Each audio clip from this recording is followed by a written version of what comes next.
Hola, buen día. Mi nombre es Fernanda Bossetti, soy integrante del Servicio de Endocrinología del Hospital Escuela de la Facultad de Ciencias Veterinarias y hoy vamos a hablar de las patologías del eje hipotálamo-hipófisis adrenal. Este eje está formado entonces por el hipotálamo, por la glándula hipófisis, que es una glándula endocrina situada en la base del cerebro, que se encuentra protegida por una estructura ósea denominada silla turca y que está formada por diferentes lóbulos. Un lóbulo anterior o adenohipófisis, un lóbulo intermedio que carece de irrigación, en donde se produce la hormona melanocito estimulante y que presenta terminaciones axónicas del sistema dopaminérgico. Y un lóbulo posterior o neurohipófisis, en donde se almacenan hormonas como la antidiurética o ADH y la oxitocina, que son producidas por los núcleos supraópticos y paraventricular del hipotálamo. La glándula hipófisis, a su vez, más precisamente el lóbulo anterior, presenta diferentes áreas que van a ser estimuladas por la hormona CRH que llega a través de la arteria hipofisaria desde el hipotálamo. El área lactotropa va a producir prolactina, el área somatotropa va a producir hormona de crecimiento, el área tirotropa va a producir TSH, el área gonadotropa, FSH y LH, y el área corticotropa va a ser la encargada de producir ACTH. Las glándulas adrenales son dos glándulas ubicadas en el abdomen por delante de los riñones, que están formadas por una corteza y una médula. La corteza presenta una capa glomerular encargada de producir mineralocorticoides, una capa fascicular productora de glucocorticoides y una capa reticular productora de esteroides sexuales, mientras que la médula adrenal produce adrenalina y noradrenalina. En este esquema vemos la ubicación de las glándulas adrenales por delante de los riñones y podemos observar también que la glándula adrenal derecha se encuentra en mayor proximidad a la vena cava respecto de la ubicación de la adrenal izquierda de la arteria aorta. Después vamos a ver por qué esto es importante. En cuanto a la regulación del eje, dijimos entonces que el hipotálamo producía CRH, que a nivel de la hipófisis se estimulaba la producción de ACTH y la ACTH es la encargada de actuar a nivel de la corteza adrenal para estimular la producción de cortisol. El cortisol, a su vez, ejerce un efecto inhibitorio de feedback negativo sobre el eje al aumentar la concentración del mismo. Por otro lado, existen otras hormonas como la adrenalina o la antidiurética que estimulan el eje, también la angiotensina 2 o las interleuquinas 1, 2, 4 y 6 como el TNF-alfa, mientras que la dopamina tiene un efecto inhibitorio sobre la acción de la ACTH. Los glucocorticoides son el producto final de este eje y cumplen diferentes efectos fisiológicos. Es la hormona que aumenta en situaciones de estrés, tiene función de catabolismo proteico y lipídico, anabolismo glucídico y lipídico, son potentes antiinflamatorios y a su vez ejercen una función de inhibición multiendocrina, ya que no solo van a inhibir al eje hipotálamo hipofisario, sino también que producen insulinoresistencia. Muchas veces, o podrán haber escuchado decir que los perros tienen una producción de cortisol durante el día y que los gatos producen el cortisol durante la noche. Bueno, hoy se sabe que este ritmo circadiano en perros no es tan así, sino que la producción de ACTH es más bien esporádica, ¿sí? A lo largo de todo el día. Ahora sí, entonces vamos a hablar de las patologías que afectan al eje. Podemos clasificarlas en hiperfunción o hipofunción del eje. Dentro de las que producen una hiperfunción del eje, encontramos el hiperaldosteronismo, el síndrome de Cushing, hiperandrogenismo adrenal y el feocromocitoma. El feocromocitoma es un tumor que afecta a la médula de la glándula adrenal y produce catecolaminas. Dentro de las patologías que generan hipofunción del eje encontramos el hipoaldosteronismo y la enfermedad de Addison. Bien, entonces vamos a empezar hablando del síndrome de Cushing. El síndrome de Cushing consiste en un aumento en el ritmo de la producción de cortisol o producción tónica persistente, que puede ser secundario al aumento de ACTH o puede ser primario. Es una enfermedad frecuente en los caninos, no tanto en felinos y equinos, y que se ve también con bastante frecuencia en los hurones. De acuerdo al origen de la enfermedad, la podemos clasificar como ACTH dependiente y ACTH independiente. Las causas de Cushing ACTH dependientes son la enfermedad de Cushing y el ACTH ectópico, mientras que dentro de las causas de ACTH independiente encontramos los tumores adrenales, la hiperplasia macronodular adrenal y el receptor aberrante. La enfermedad de Cushing consiste en un tumor de la glándula hipófisis, que es un tumor benigno que se denomina corticotropinoma. Este tumor produce secreción de ACTH, viéndose un aumento en la longitud y en la altura de la onda, no así en su frecuencia. Es decir, que hay un exceso en la producción de ACTH y es la causa más frecuente de Cushing en los caninos. En estos casos vamos a encontrar una retroalimentación negativa a un nivel más alto. ¿Qué quiere decir esto? Quiere decir que vamos a necesitar una concentración de cortisol más alto para inhibir la producción de ACTH.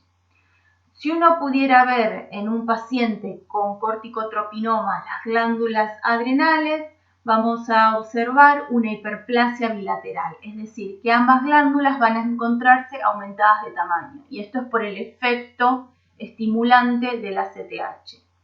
El tumor, el corticotropinoma, se lo puede clasificar como microadenoma cuando presenta menos de 5 milímetros, se dice que la ubicación es intracelular, y cuando presenta más de 5 milímetros se lo denomina como macroadenoma y es de presentación extracelular. Esto es porque se expande fuera de la estructura ósea que protegía a la glándula hipófisis y que se denomina silla turca. Estos tumores rara vez afectan el quiasma óptico, o sea, de por sí son tumores pequeños. Otra causa de Cushing ACTH dependiente es lo que se conoce como neuroenvejecimiento. En el lóbulo intermedio de la adenohipófisis llega la dopamina. Sabemos que la dopamina tiene un efecto inhibitorio del eje. En estos pacientes de edad avanzada, por degeneración de las neuronas productoras de dopamina, vemos un descenso en la producción normal de la misma y por lo tanto un aumento en el funcionar del eje adrenal. Bien, acá vemos imágenes de adenomas hipofisarios. Lo mismo dentro, del cráneo, de ubicación intracelular, y ya una vez extraído. Y bien, vamos a pasar entonces a la otra causa de ACTH, de Cushing ACTH dependiente, que es la ACTH ectópica. ¿En qué consiste? Consiste en una producción de ACTH por un tejido diferente al tejido hipofisario, ¿sí? Va a tener el mismo funcionamiento que el ACTH de origen hipofisario, es decir, que va a estimular a las glándulas adrenales para producir cortisol. Esta enfermedad es de muy baja prevalencia en perros, sí se ha visto con mayor frecuencia en humanos, muchas veces se presenta como un síndrome paraneoplásico y se han visto en casos diagnosticados con apudomas, con neoplasias de glándula mamaria y también de vaso. En los humanos se lo ha relacionado a carcinomas bronquiales o intestinales o carcinoma incluso tiroideo y son generalmente malignos y de muy difícil diagnóstico. Bien, vamos a pasar ahora entonces a las causas de Cushing de origen en la glándula adrenal. Tenemos entonces los tumores.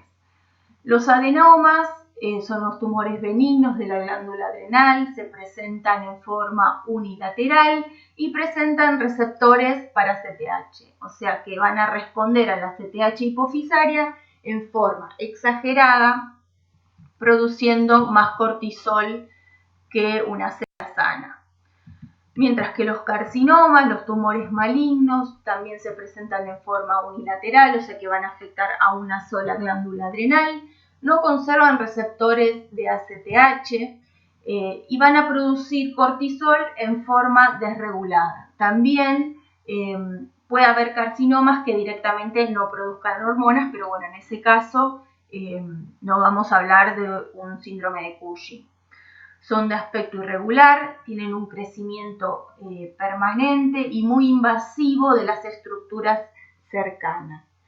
En estos casos, si recordamos la ubicación de la glándula adrenal dentro del abdomen, respecto de las estructuras vasculares, podemos decir que el carcinoma de glándula adrenal derecha es de peor pronóstico debido a que se encuentra más cercano de la vena cava que de lo que se podría encontrar un carcinoma que afecte la glándula adrenal izquierda respecto de la aorta. Otra causa de Cushing ACTH independiente es la hiperplasia macronodular adrenal, que afecta a ambas glándulas por igual, es decir, que es de presentación bilateral. Consiste en la presencia de nódulos que producen cortisol en respuesta a la CTH, ya que conservan los receptores para CTH, pero van a producir más cortisol de lo que produciría una glándula adrenal normal. No se sabe bien por qué es que se genera esta patología, pero es de muy baja prevalencia. Los receptores aberrantes son otra causa de Cushing ACTH independiente. ¿Y en qué consisten? Consisten en la estimulación de receptores que se encuentran a nivel de la glándula adrenal por otras hormonas. Por lo general, la LH o el péptido intestinal vasoactivo. Es decir, que estas hormonas se unen a los receptores presentes en la glándula y estimulan la producción de cortisol. Van a afectar en forma bilateral a las glándulas adrenales y también es de baja. A modo de ejemplo, acá tenemos un estudio que se realizó sobre hurones, en donde se investigó justamente el papel de la hormona LH en el desarrollo de Cushing. Bien, ¿cómo vamos a hacer entonces el abordaje clínico de un paciente con esta enfermedad? En cuanto a la reseña, podemos decir que es una enfermedad que se produce con mayor frecuencia en pacientes adultos o adultos mayores, que es de muy baja presentación en animales jóvenes y esta edad se respeta tanto para machos como para hembras. Dentro de las razas más afectadas podemos encontrar a los caniches, a los beagle, al schnauzer miniatura, al dachshund, al siberiano, cocker, ovejero alemán y también a perros mestizos. Y afecta en un 60% más a hembras que a machos. Los signos clínicos característicos de la enfermedad son polidipsia, poliuria, polifagia, abdomen prominente, atrofia de los músculos. Primero se van a ver atrofiados los músculos glúteos, luego los temporales, los respiratorios y los lumbares. Esto es por la acción del cortisol, ¿sí? También podemos ver, más que un aumento de peso, es el abdomen prominente, ¿sí? Es el animal panzón, por lo general son animales flacos, pero panzones. ¿Por qué se genera este abdomen prominente? Bueno, en parte por la atrofia de los músculos abdominales, por el aumento del tamaño del hígado y también por el depósito de grasa intravisceral. Otro signo clínico que por ahí no se ve tan frecuente, pero que puede presentarse y que después vamos a hablar un poquito aparte, es la ceguera súbita. Son pacientes que presentan también alteraciones dermatológicas, como alopecia simétrica bilateral, alteración de la estructura del pelo, presentan pelo fino y áspero, la piel muy finita, seca e inelástica. Nosotros lo que hacemos para evaluar la piel es pellizcar la piel del abdomen y vamos a ver que ese pliegue que uno genera en la piel tarda en volver a la posición de la piel original, ¿sí? Esto es por la pérdida de la elasticidad. Y también se pueden ver los vasos sanguíneos, producto de esta piel fina.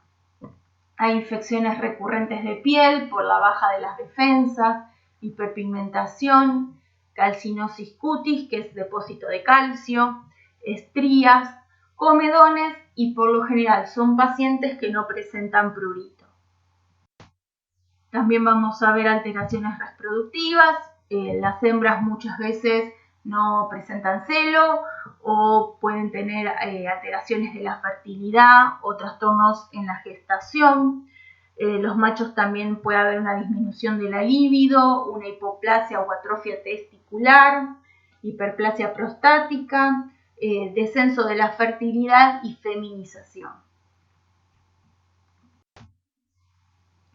Suele verse también aumento de la presión arterial y una hipercoagulabilidad de la sangre, es decir, tendencia a formar trombos.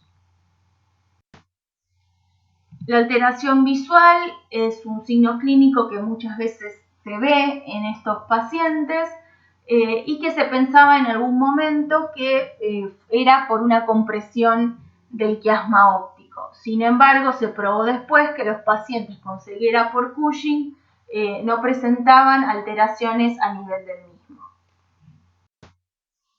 En aquellos pacientes en donde la enfermedad se presenta con visión conservada, vamos a ver que la aparición de los signos clínicos es muy lenta, es muy paulatina, el dueño se va, digamos, percatando de los signos clínicos de a poco, no es que aparecen todos juntos, y es una enfermedad más bien crónica.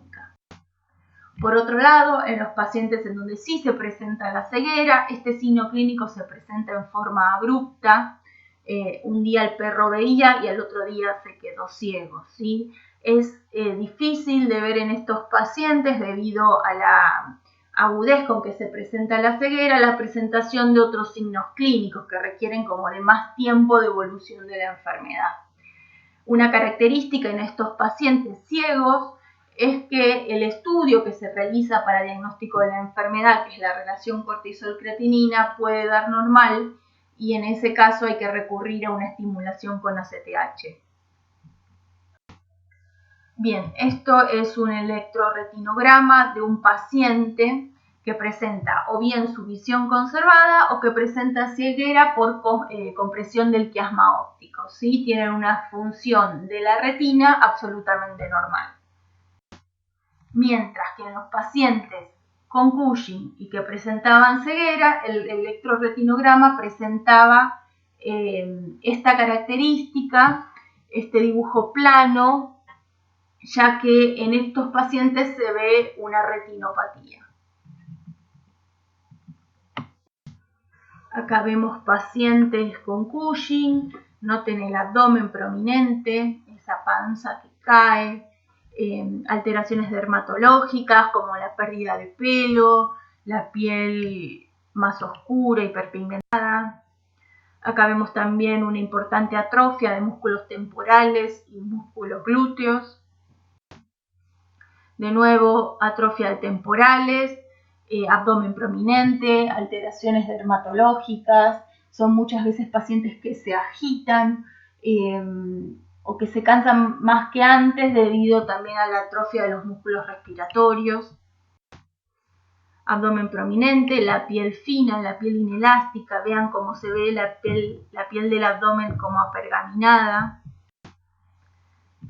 La piel justamente fina en donde se ven los vasos sanguíneos, en este caso el paciente presentaba también comedones, que son todos esos puntos negros que se observan en el abdomen, mientras que en el lomo observamos la falta de pelos, ¿sí? La alopecia.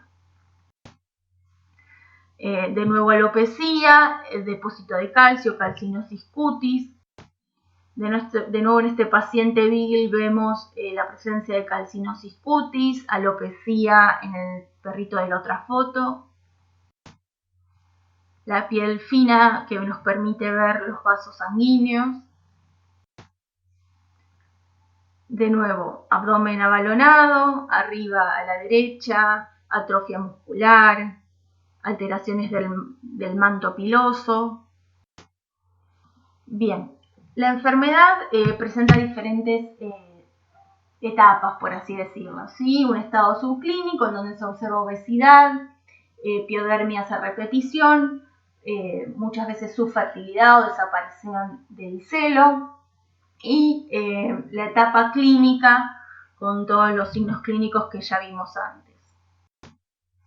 En el gato, el síndrome de Cushing se caracteriza por obesidad, polifagia, por lo general va de la mano de la diabetes mellitus y alteraciones cutáneas de la piel en donde la piel se desprende.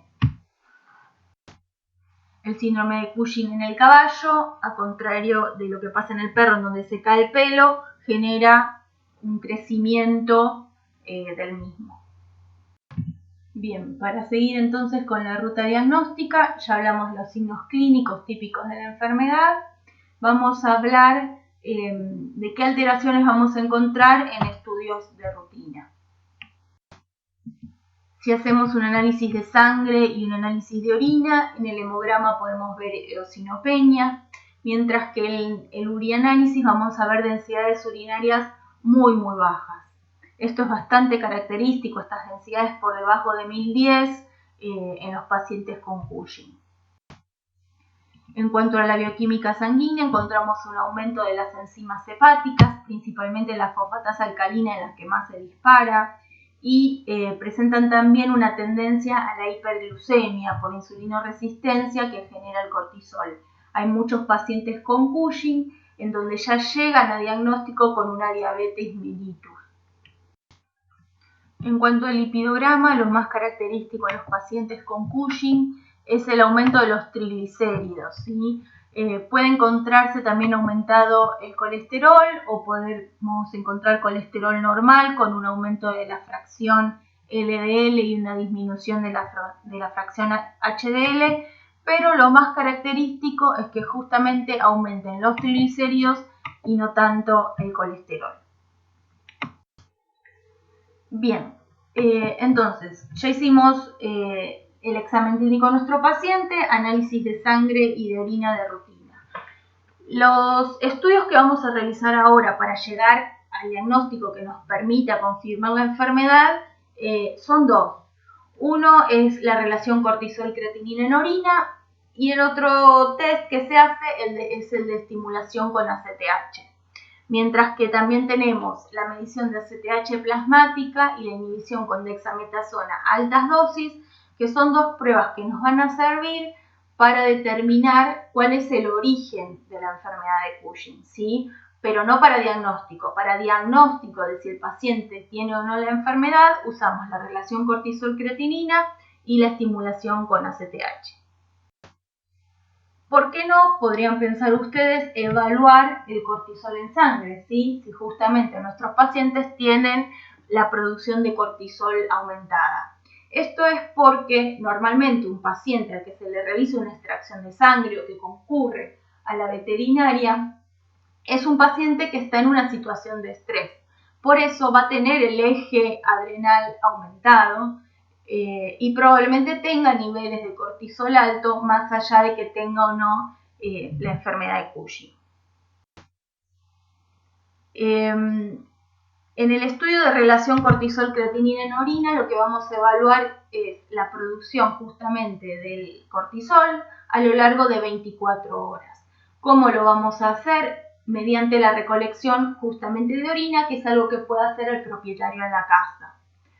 Es un test que cuando nos da negativo no podemos descartar que el animalito no tenga justamente la enfermedad. Y también es un test que en algunos casos nos pueden dar positivos sin tener la enfermedad, principalmente en animales que están cursando con cuadros de polidipsia poliuria.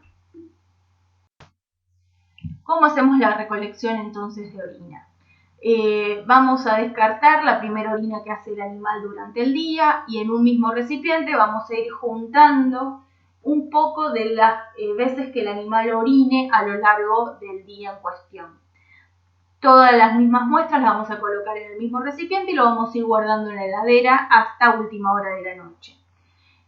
Al día siguiente, la primera orina de la mañana, también la vamos a tomar, la vamos a recolectar y la vamos a colocar en el mismo recipiente. Y con esta muestra es la que vamos a hacer el estudio de relación cortisol-creatinina en orina, esperando obviamente un resultado mayor al rango normal que nos ofrece el laboratorio. Otra prueba que podemos hacer es el test de estimulación con ACTH. Es una prueba a la que recurrimos o bien cuando la relación cortisol-creatinina no nos ofrece el resultado que nosotros queríamos obtener, o sea, no nos confirma la enfermedad, o también muchas veces cuando el propietario dice que no puede juntarle la orina al perro. Entonces lo que hacemos es indicarles comprar esta hormona, el ACTH, en farmacia. Se extrae una muestra de sangre del paciente en ayunas, se le inyecta en forma endovenosa el ACTH y se vuelve a hacer una extracción de sangre a la hora post aplicación de ACTH. Lo que se mide en ambas muestras de sangre es el cortisol basal y el cortisol post-estimulación, esperando encontrar una hiperrespuesta a la estimulación con ACTH en pacientes con Cushing. Bien, puede pasar que hayamos hecho las pruebas indicadas para llegar al diagnóstico de la enfermedad y que sin embargo no hayamos encontrado los valores que esperábamos, ¿sí? No podemos descartar que igualmente nuestro paciente tenga un síndrome de Cushing por un resultado negativo. Y esto es debido a que la enfermedad se presenta de diferentes formas en las diferentes, digamos, causas o etiologías de la misma, ¿sí? Entonces uno cuando no encuentra el valor del laboratorio que le permite confirmar, pero tiene la clínica, tiene la alta sospecha, bueno, hay que seguir buscando, hay que dejar que pase tiempo y repetir estudios. Dijimos que para determinar cuál era el origen de la enfermedad, obviamente una vez que ya tenemos la enfermedad confirmada, uno de los estudios que podíamos hacer era la medición de la ACTH plasmática, ¿sí? En pacientes que tienen un Cushing dependiente de ACTH, obviamente esta hormona va a encontrarse elevada.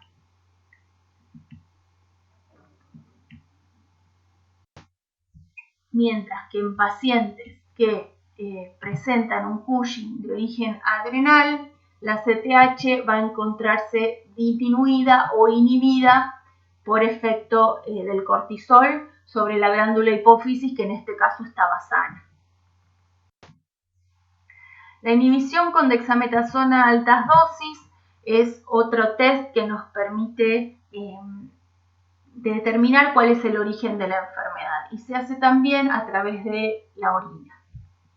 ¿Cómo se hace? Bien, vamos a juntar un primer día orina a lo largo del mismo, de la misma manera que juntábamos orina para hacer el estudio de relación cortisol-creatinina en orina, ¿sí? Una vez que recolectamos esa primera muestra de orina del segundo día, vamos a empezar a administrar a nuestro paciente dexametasona a dosis de 0,1 miligramo kilo cada 8 horas, durante todo ese día. Y al tercer día vamos a volver a recolectar orina para volver a medir la relación cortisol-creatinina en orina. ¿En qué se basa este estudio? Se basa en que si uno tuviese un Cushing que es de origen hipofisario, con la dexametasona oral buscamos inhibir el eje y por lo tanto disminuir la producción de cortisol. Entonces podemos decir que si hay una disminución de por lo menos el 50% en el cortisol de la segunda muestra respecto del basal, entonces estamos frente a un caso de Cushing ACTH dependiente. Sin embargo, hay un 20% de individuos en donde esta prueba no da el valor que esperamos, ¿sí? Es decir, que nos dan falsos negativos. No hay una inhibición con la dexametasona en un paciente ACTH dependiente. Los diagnósticos por imágenes, las técnicas de imagen son también de gran utilidad. En el caso de esta enfermedad vamos a solicitar siempre ecografía abdominal para evaluar el estado de las glándulas adrenales. También podemos pedir resonancia magnética para ver la hipófisis y la presencia de un adenoma o no. Y la tomografía se usa para evaluar más que nada las glándulas adrenales en pacientes que van a recibir cirugía. Bien, acá tenemos varias imágenes de resonancias en pacientes con adenomas de hipófisis. De nuevo lo mismo, microadenomas de menos de 5 milímetros y macroadenomas de 5, de 7 milímetros. Un paciente salchicha con un adenoma hipofisario de 4 milímetros. Acá también tenemos otro perrito con otro adenoma hipofisario. Otra imagen más de una resonancia magnética de hipófisis con un tumor que afecta el lóbulo intermedio.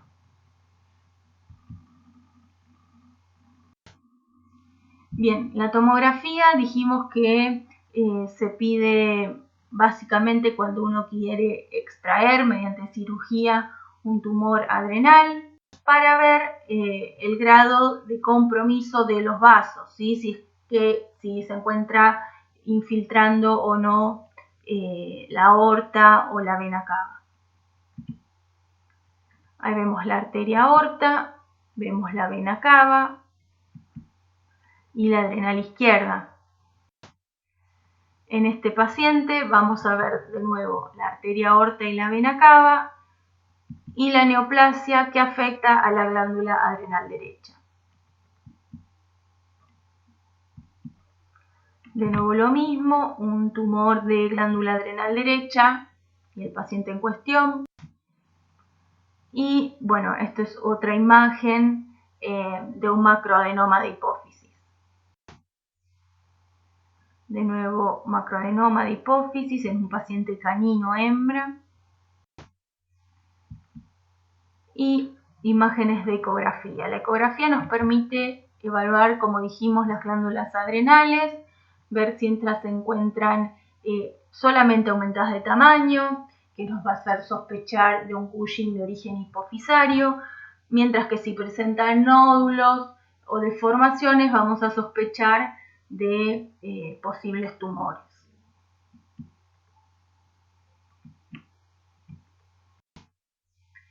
Bien, vamos a hablar entonces de cómo es el tratamiento de esta enfermedad. En caso de pacientes con un síndrome de Cushing ACTH independiente, tenemos dos opciones de tratamiento.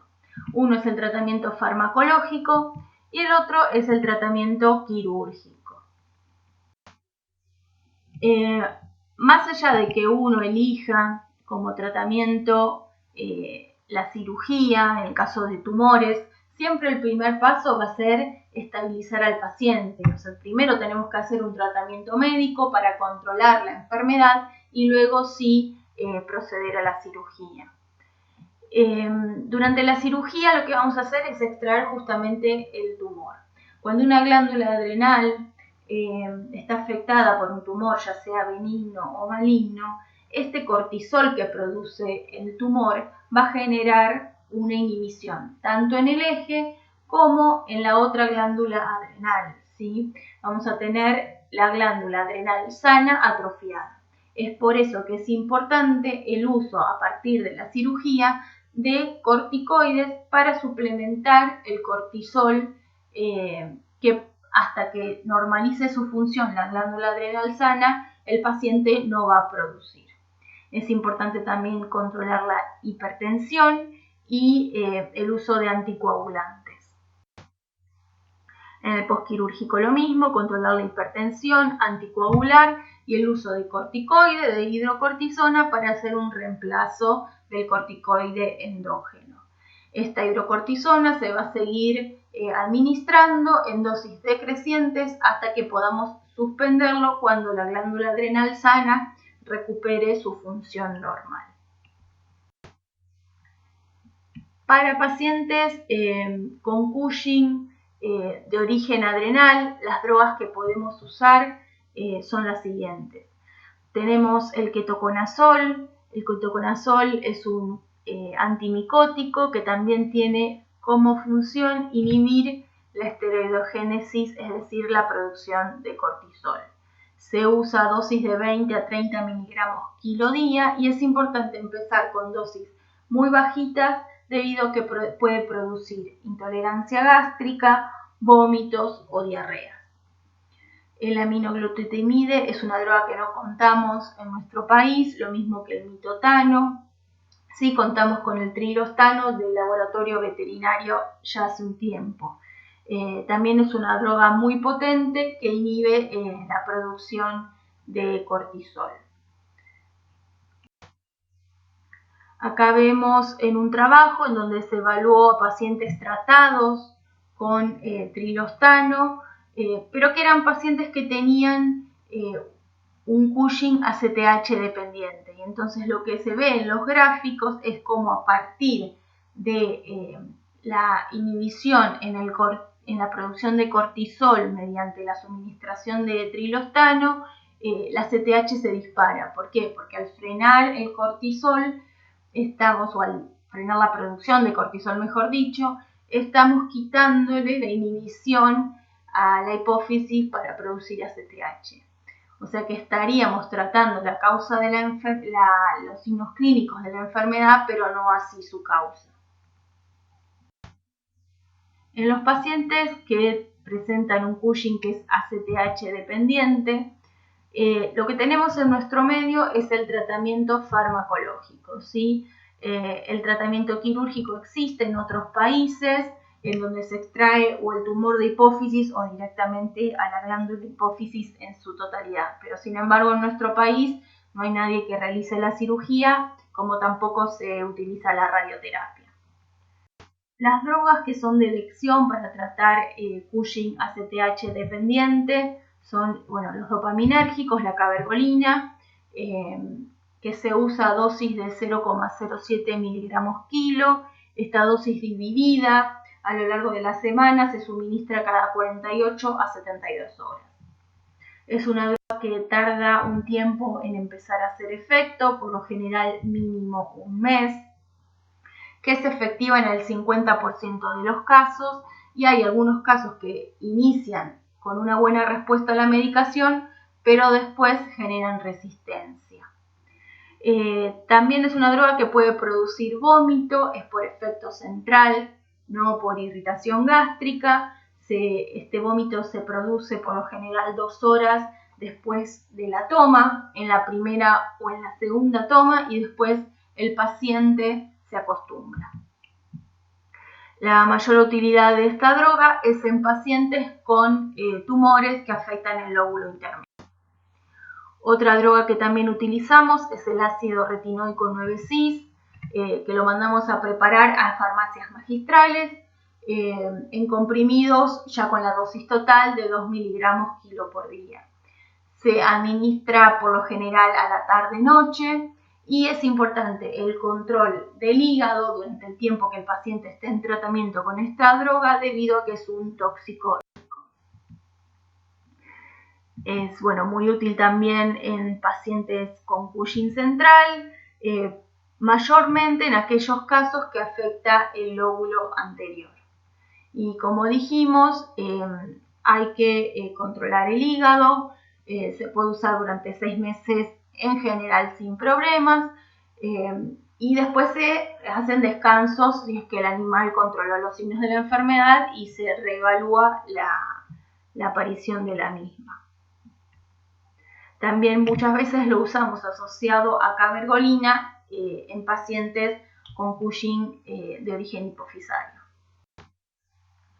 Bien, este es un trabajo presentado por el doctor Castillo, en donde se estudiaba justamente la respuesta de los pacientes al ácido retinoico como una terapia nueva para pacientes con Cushing ACTH dependiente.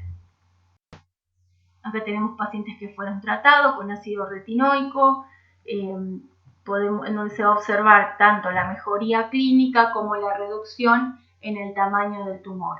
El ácido retinoico lo que produce es una destrucción de las glándulas tumorales.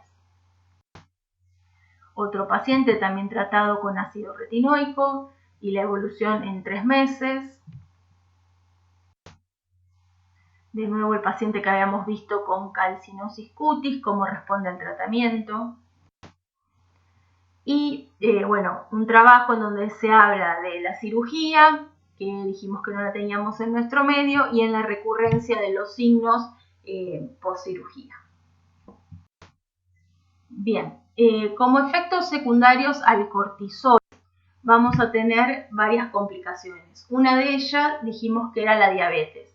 También el hipotiroidismo, las infecciones recurrentes a nivel urinario por la baja de las defensas, la hipertensión, insuficiencia cardíaca, la formación de trombos, el tromboembolismo pulmonar, se puede ver en muchos pacientes con Cushing, y la enfermedad renal también por el efecto de los glucocorticoides a nivel renal. Muy bien, con esto terminamos entonces la clase de Cushing.